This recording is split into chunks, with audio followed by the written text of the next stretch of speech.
trata de, obviamente, explicar las funciones del cuerpo humano en su conjunto. Después entramos a la célula comunidad viva, ¿ok? Es un órgano, obviamente, con muchos cambios. Cada célula está especializada en alguna función y tenemos de 75 a 100 billones de células, cada organismo. Algunos más, algunos otros menos. Hay variantes, obviamente, por el tamaño, ¿verdad? Hay personas más grandes, más pequeñas, y esto ocasiona pues, esas variaciones, ¿no? Entonces, estas células tenemos de varios tipos y cada uno de estos tipos de células se coordinan entre sí para formar a lo que es un individuo, ¿sale? Entonces tenemos células nerviosas, células hepáticas, células musculares, células intestinales, células sanguíneas y un montón de células más, ¿ok? Por mencionar algunas. Y todas en conjunto obviamente forman a lo que es el individuo. Después hablamos de la célula comunidad viva.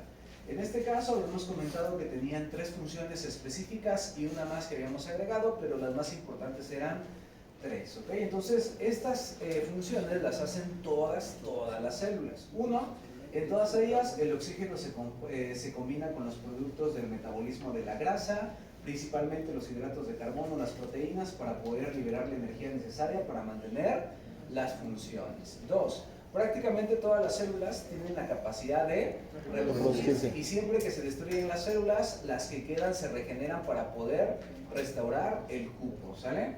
Y 3, las células están bañadas en un líquido cuya composición se regula con precisión y les expliqué los espacios celulares. Hablamos de estas 3 características que comparten todas las células, ya sea de cualquier tipo, ya sea célula hepática, célula nerviosa, célula sanguínea, célula intestinal o célula muscular.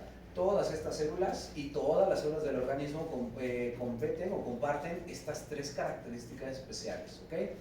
Y dentro de esta tercera, que todas están bañadas en líquido extracelular, cuya composición se regula con precisión, empezamos a hablar de los espacios celulares. Y les presento esta imagen, en donde había varios espacios: espacio intersticial, espacio intracelular, espacio intravascular y demás, ¿no? Y después hablamos que cada uno de esos espacios iba a estar lleno de líquido, cuya composición también determinamos, ¿no?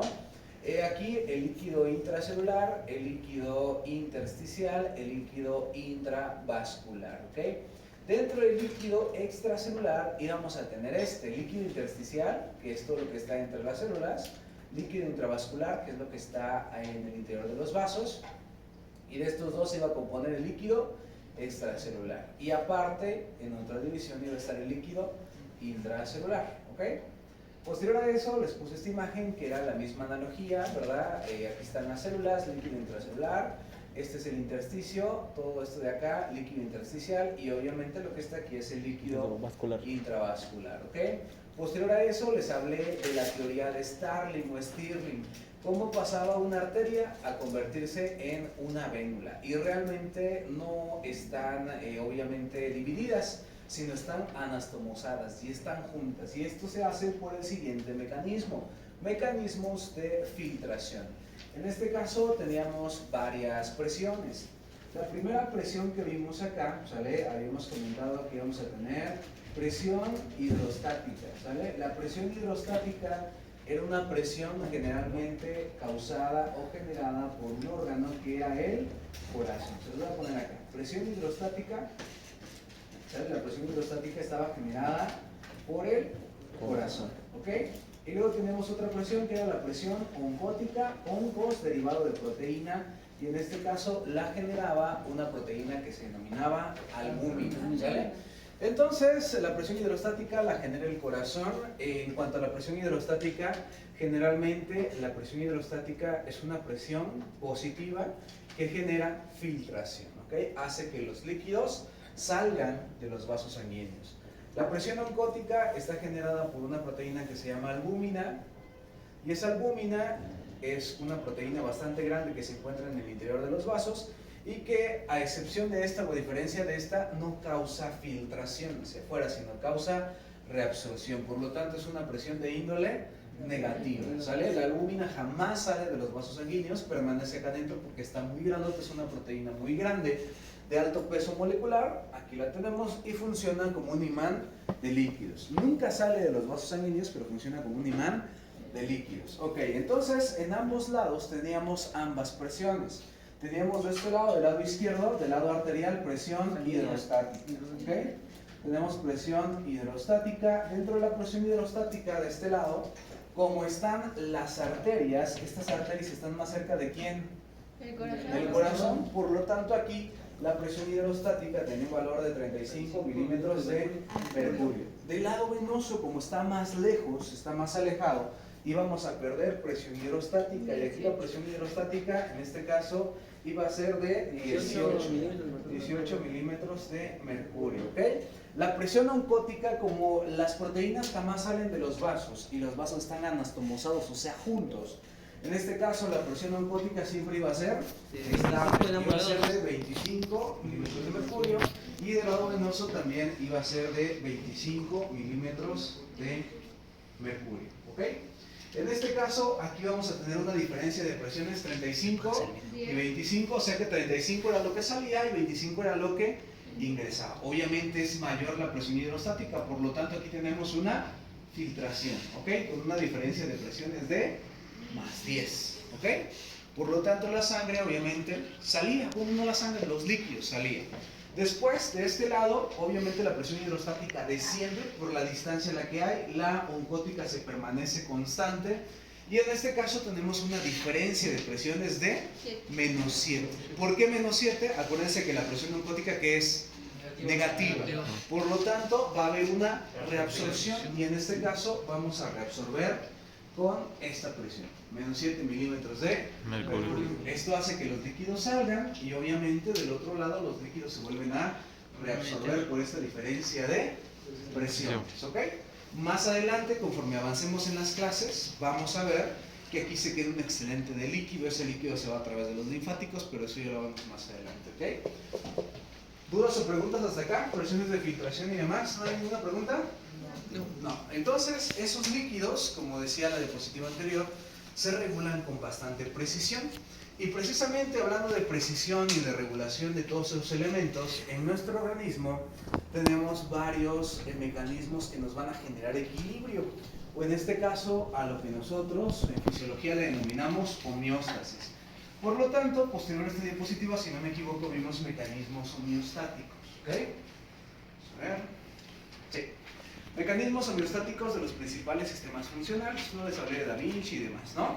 En este caso, ¿cuántos teníamos? Teníamos 6 principales. 6 principales, y yo les agregué un séptimo. Con que se aprendan los 6, no hay ningún problema. ¿Ok? Lo dejamos en los 6 que vienen en las diapositivas. El séptimo ya es como para darle un plus, exactamente, pero los que deben de aprender bien son estos 6, ¿sale? Entonces, para mantener esa homeostasis o ese equilibrio en el organismo necesitamos de estos elementos. 1. Transporte de líquido extracelular y sistema de mezclas, que lo realiza el aparato circulatorio. 2. Origen de los nutrientes en el líquido extracelular. Aparato respiratorio, el oxígeno y el dióxido de carbono. Recordemos, más que nada el oxígeno es un nutriente, el dióxido de carbono es desecho, pero sí se considera dentro del nutriente, ¿sale? Aparato digestivo, el hígado que procesa todo esto, hace que se reabsorban y demás. También que se procesen todos estos nutrientes, y el sistema musculoesquelético, obviamente, para llevar esos alimentos a la boca y para también transportarlos, ¿ok? Muy bien, luego tenemos 3, eliminación de productos finales metabólicos, el aparato respiratorio, pero ahora ya no con el oxígeno, sino con el dióxido de carbono. El hígado, obviamente, les comenté que era el laboratorio del organismo, y los riñones, ¿verdad? El ciclo de la urea, la degradación proteica, que al final de cuentas se degenera en creatinina. En urea, perdón. Todas las proteínas se degeneran en urea, o es un producto final, como la basura. Muy bien, entonces todas las proteínas tienen un ciclo de caducidad, un tiempo de vida medio. Cuando las proteínas expiran o llegan a su fecha de caducidad, se degeneran por medio del ciclo bioquímico de la urea hasta, obviamente, extraer urea y otros compuestos a nivel renal, ¿ok? Luego tenemos la regulación de las funciones corporales, que en este caso iba a ser por 2 elementos muy importantes: el sistema nervioso simpático, parasimpático, y los sistemas hormonales, que eran como mensajeros o chismosos. ¿Se acuerdan que les dije? Incluso vimos la cuestión hormonal y demás. Protección del cuerpo, por dos, el sistema inmunitario, que es el más importante, y el sistema tegumentario, que es la piel, que funge como barrera. Y la reproducción, pues obviamente los gametos masculino y femenino, que se encargan del aparato o de la cuestión reproductiva. Y aquí teníamos por qué eran importantes estos sistemas funcionales, porque estos sistemas se combinaban para generar, obviamente, sistemas más complejos. Y estos sistemas más complejos se combinaban para formar a un individuo, ¿sale? Entonces, poco a poco, esto se iba aumentando de complejidad. Ahí tenemos a los pulmones, tenemos al intestino y tenemos a los riñones, ¿no? Uno es con el aporte y la eliminación de distintas sustancias, oxígeno y dióxido de carbono, la absorción de nutrientes y obviamente aquellos que filtran la sangre y tiran esos desechos de las proteínas, ¿no? Que al final de cuentas son el amoníaco y la urea.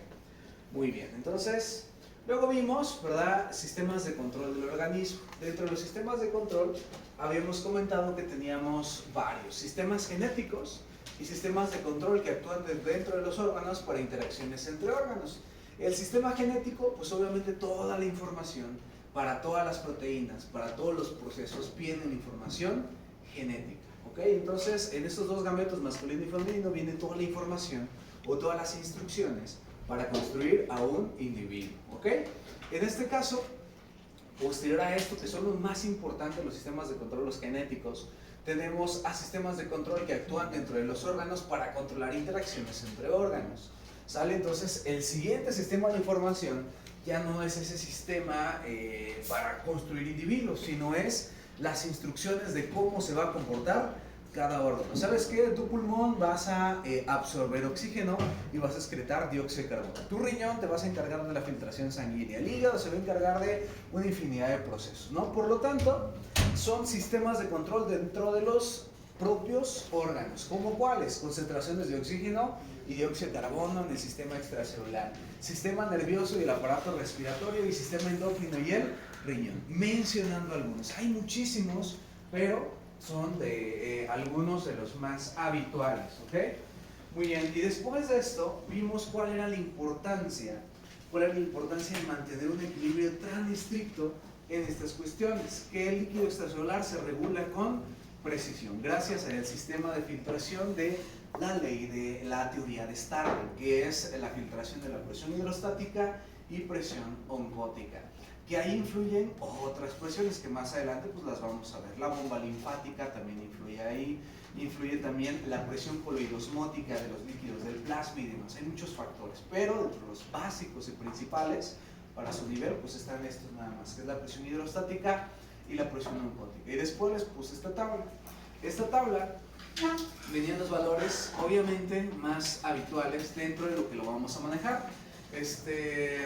Me comentaba aquel día el doctor que si esta tabla tenían valores reales, porque no se manejaban así. Y yo le comenté que estos valores no eran del cuerpo, sino eran del líquido extracelular. ¿Okay? Por eso es que varían. Es muy distinto la oximetría en sangre a la oximetría que manejamos en el líquido extracelular. Y pues aquí no tiene gran meollo el asunto. Las unidades se miden presiones en milímetros de mercurio, obviamente unidades de peso en milimoles por litro y en algunos casos en miligramos por decilitro, porque las cuestiones son bastante pequeñas, temperatura en grados centígrados y obviamente acidez o basicidad en pH.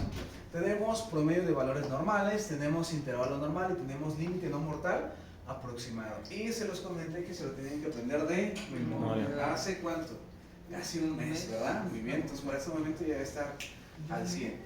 Muy bien, luego comentamos esto, que esos sistemas de control tenían dos tipos de controles, una retroalimentación negativa y una retroalimentación positiva.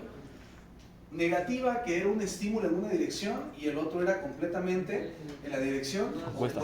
¿Okay? Aumentaba de temperatura y entonces ¿qué tenía que hacer el cuerpo? Bajar la temperatura. ¿Okay? Aumentaba obviamente la presión, ¿qué tiene que hacer el cuerpo? Disminuir la presión. ¿Sale? Es un mecanismo obviamente de retroalimentación negativa, un estímulo en el sentido contrario. Y luego tenemos a la retroalimentación positiva, es un estímulo pero en la misma dirección. ¿Okay? Entonces, si tuviéramos fiebre, esa fiebre nos ocasionaría más fiebre, por decirlo así. Si fuera así, obviamente no es así.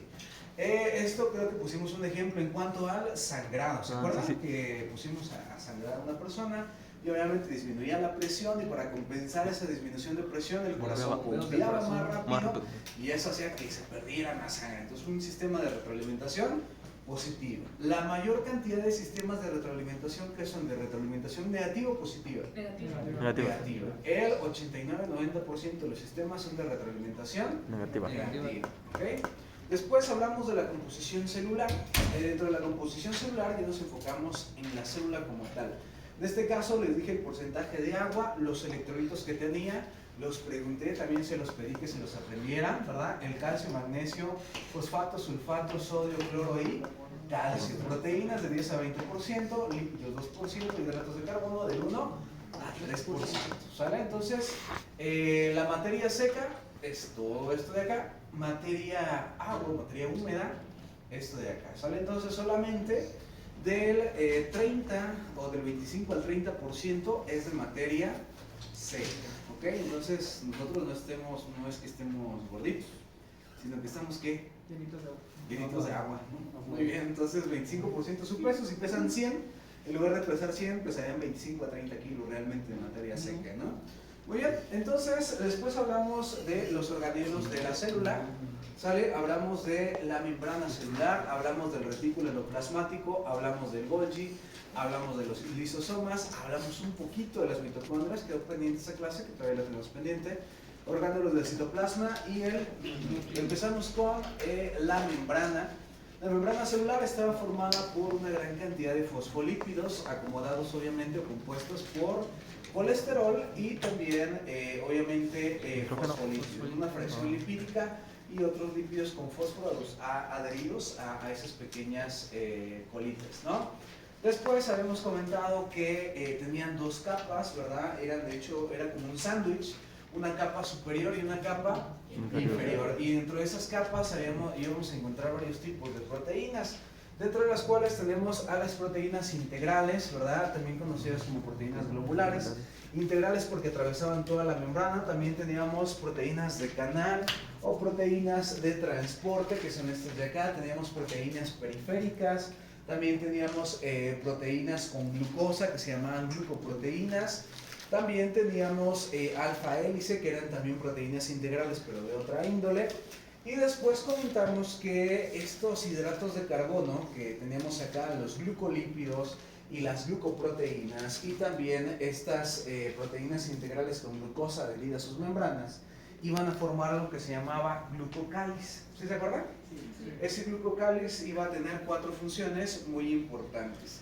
Todas esas hidratos de carbono, salen los hidratos de carbono en la superficie externa de la célula, tienen varias funciones, pero dentro de ellas 4 principales. 1, tienen una carga negativa, por lo tanto repelen otras cargas o otras moléculas con cargas negativas. 2, el glucocáliz de las células puede unirse al de otras y por lo tanto las células se unirán entre sí, pueden pegarse, ¿ok? 3, parte de los hidratos de carbono actúa como receptores para la unión de hormonas, ¿ok? Una de ellas, que les expliqué ese día, ¿cuál fue? ¿La qué? La insulina. La insulina, ¿no? Por eso les expliqué, ¿se acuerdan que les dije? La insulina, el GLUT4, ¿verdad? El receptor de insulina, la insulina y demás. 4. Algunas estructuras de los hidratos de carbono participan en reacciones inmunitarias, las inmunoglobulinas, o sea, los anticuerpos, ¿ok? Les hablé también un poquito de los anticuerpos. Después nos pasamos al retículo endoplasmático. Les dije cómo se formaban las proteínas, que eran formadas por estos minions, que le llamábamos ribosomas, que tenían una unidad grande, una unidad pequeña. No me acuerdo si les dije peso. No, creo que no les dije peso. No les dije datos, ¿verdad? Que pesaban las unidades. Okay. En este caso teníamos el ARN de transferencia, el ARN mensajero. Como los leía, emparejaba las bases y iba pegando aminoácidos. Generalmente estos ribosomas se encontraban en la parte externa de la membrana del retículo endoplasmático. Y tenemos 2 porciones, una porción rugosa y una porción lisa. En la porción rugosa generalmente, como tienen ribosomas, van a producir proteínas. Y en la porción tubular, ¿sale? O en el liso, iban a producirse principalmente lípidos. ¿Ok? Muy bien. Dentro de todo esto, habíamos comentado que aquí estaba el retículo endoplasmático, la construcción de proteínas y lo demás, pues también se los comenté, ¿no? A granular, obviamente no hay ribosomas, y al no haber ribosomas no hay producción proteica. Después hablamos del aparato de Golgi, que el aparato de Golgi era un aparato ocupado para darles los últimos toques a esas proteínas, ¿ok? Esos últimos toques en cuanto a la cuestión de, ¿cómo se llama? Cómo se iba a comportar esa proteína, cómo se iba a plegar, ¿ok? Ya los últimos toques como que para ya excretarlas o sacarlas. También les hablé de un sistema de transporte por medio de vesículas, ¿se acuerdan? Un sistema de transporte por medio de vesículas muy similar a la pinocitosis. De hecho, es prácticamente igual a la pinocitosis, ¿ok? Es pinocitosis y exocitosis. Después hablaremos de eso. También aquí, en el aparato de Golgi, estos formaban unas bolitas muy destructivas que eran como el estomaguito de la célula que los desprendía el aparato de Golgi y se llamaban lisosomas, ¿ok? Esos lisosomas en su interior tenían enzimas hidrolíticas o enzimas digestivas también, y obviamente cuando encapsulaban otra molécula en el interior, la iban a degradar a sus componentes principales, ya fuera una bacteria, ya fuera algún otro elemento, para poder aprovechar los aminoácidos o las proteínas de los mismos. Entonces es como si fuera el estómago de la célula. Están recubiertos por una membrana, obviamente que tienen protegidas a todas esas enzimas hidrolíticas en su interior. Por lo tanto, si alguno de estos llegara a reventar, pues sería bastante nocivo para la célula, ya que se liberarían todas esas enzimas hidrolíticas, ¿ok? Después hablamos de la mitocondria, ¿verdad? Que tiene una matriz, que tiene una membrana interna, una membrana externa. En la matriz hay gran contenido de potasio y demás. No abundamos mucho en el tema, precisamente porque vamos a tener una clase específica de esto, del ATP, porque ya es más bioquímica que fisio, pero sí nos interesa, ¿no? No hablamos tanto de ello, pero sí nos fuimos a la cuestión del citoplasma, ¿no? El citoplasma tenía una función estructural, o sea que tenía todos los organitos en su lugar, no permitía que todos estuvieran abajo, sino fungía como un órgano de sostén para todos los demás, ¿ok? Otra función que tenía es que permitía la comunicación entre órganos, el movimiento de sustancias y demás, ¿no? Luego hablamos de el núcleo, que contiene toda la información genética, ¿verdad? Hablamos que tenemos un nucleolo con la información prácticamente comprimida como en un zip, que esta iba a estar protegida por algo que se llamaba cromatina, y también que esa cromatina iba a tener una membrana nuclear externa, ¿ok? Y que esa membrana nuclear externa iba a ser parte de otro organelo. ¿Cuál iba a ser esa parte de otro organelo? No, el retículo endoplasmático rugoso, ¿no? Endoplasmático, ¿sale? Rugoso. ¿Por qué lo tendríamos que tener más cerca? Aquí está. ¿Por qué está tan cerquita? Para que pase más rápido el ADN. Exactamente, para que pase más rápido el ADN y se puedan sintetizar proteínas, ¿ok? Después les comenté el tamaño celular, ¿verdad? ¿Qué tamaño tiene un virus pequeño? ¿Qué tamaño tiene un virus grande? ¿Qué tamaño tiene una riqueza? ¿Qué tamaño tiene una bacteria? ¿Y qué tamaño tiene la célula? ¿No? Entonces realmente la cuestión de tamaños pues va bastante grande, ¿no? 15 nanómetros, 150 nanómetros, 350 nanómetros y de 5 a 10 micrómetros, ¿ok? ¿Cuánto es un nanómetro, doctores? Se los dije, creo, ¿verdad? 1 por 10 a la menos 9. Exactamente, 1 por 10 a la menos 9. ¿Y un micrómetro? 1 por 10 a la menos. A la menos 6. Menos 6. 1 por 10 a la menos 6, 1 por 10 a la menos 9. Entonces la diferencia es bastante grande, ¿no? Una es una millonésima parte de un metro. De un metro, exactamente. Y la otra es una 100 millonésima parte de un metro. Muy bien. En este caso, sistemas funcionales de la célula, vimos cosas que hacía la célula. Ingestión por la célula, síntesis de estructuras celulares a través del retículo endoplasmático y del aparato de Golgi, extracción de la energía y los nutrientes a través de las mitocondrias y locomoción y movimientos ciliares y amebianos de la célula. ¿Se acuerdan o no? Que creo que se me había pasado y lo regresamos un día, ¿no? A checarlo. Ingestión por la célula, dos tipos, pinocitosis y fagocitosis. Pinocitosis es como si la célula tomara agüita, y fagocitosis es como si la célula comiera una hamburguesa de triple carne, ¿no? Muy bien, en este caso es la ingestión por pequeños glóbulos, se lleva a cabo por medio de diversos receptores y diversas proteínas contráctiles, dentro de ellas receptores específicos para las moléculas que están en una pequeña hendidura, como en un porito de la célula, ¿no? Entonces, en ese porito de la célula hay receptores para lo que quiera comer o lo que se le antoje comer. Cuando llega, por ejemplo, esas proteínas, que son las azules, se pegan a los receptores y los receptores empiezan a hacer andar un mecanismo para poder ingresarla al interior. Y tenemos unas proteínas que se llaman aquí actina y miosina, que en su momento les dije que eran proteínas ¿qué? Contráctiles. ¿Se acuerdan o no? Sí. Son proteínas contráctiles y les comenté más adelante, lo vamos a conocer. Entonces vean, aquí hay actina y miosina, ¿sale? Son filamentos así como los vimos, por lo tanto, la actina y la miosina, ¿qué van a hacer? Van a Abrazar. cerrarse. Por lo tanto, salud, doctora. Van a cerrar esta vesícula y en la parte inferior, quien forma realmente esto son las clatrinas, ¿ok? Entonces tenemos las clatrinas, a los extremos tenemos a la actina y la miosina. Realmente quien cierra la vesícula es la actina y la miosina. Y quien rodea esa vesícula son unas proteínas que se llaman clatrinas, ¿ok?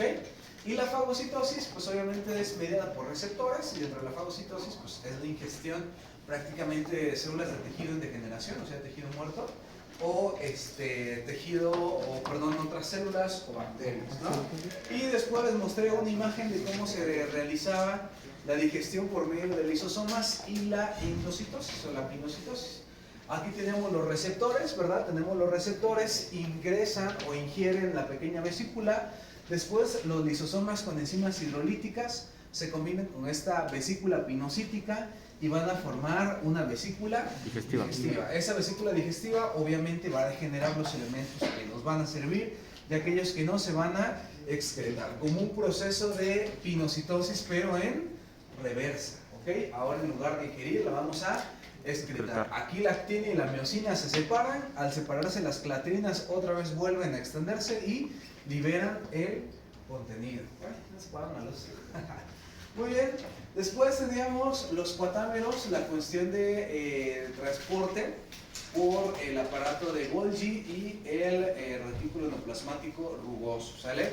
Que iba a ser por medio de vesículas de transporte que iban a llamarse cuatámeros. Cuatámeros, ¿ok? Los famosos cuatámeros que eran como pinocitosis, estas vesículas iban a ser desprendidas por acá, se fusionaban a este nivel y obviamente después el Golgi les iba a dar esos últimos acabados y después las iba a excretar. Creo que les hablé de la mucina, si no mal recuerdo, y de otros elementos acá. Muy bien, ¿dudas hasta acá? ¿Preguntas? Muy bien, después vimos la producción de energía por la célula, les expliqué este esquema que la glucosa se iba a transformar en ácido pirúvico, después iba a hacer una descarboxilación del piruvato para convertirlo en acetilcoenzima A y el acetilcoenzima A iba a entrar al Krebs.